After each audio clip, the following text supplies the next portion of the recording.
后礼拜特别开学咯，根据着家父基金会调查，有9成的家长烦恼这收入无够，无法度应付开销，尤其是囡仔学费。中华家父中心对30年前就开始伫咧元宵暝进前举办高等的期末活动，替囡仔来装学费，希望这6岁囡仔会当安心读册。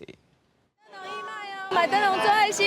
义工伫车路边画玲珑卖高仔灯，要替6岁学生装学费。路过民众有人停落来做爱心，也有人是专工来买高仔灯做公益。我逐年拢会来遮买啊，对啊，因为就是感觉你做善事，所以我逐年拢会叫，唔是我来买，就是阮兜的人会来买安尼。嘿，今年应该算第7年啊，希望讲阮今仔一个小小的帮助，会让讲咱家福中心的小朋友这小朋友会有一点仔温暖安尼。中华家福中心表示，因目前辅助1737个家庭，大约3000个6岁囡仔。后礼拜要开学啊，学费一直是6岁家庭真重的负担。中华家福为30年前开始伫上元暝举办高仔灯的义卖活动，替囡仔装学费。主办单位今年阁特别招1台牛车，彰显当年杀牛车卖高仔灯的画面。这个活动伫我38岁的时阵，到即马一直继续。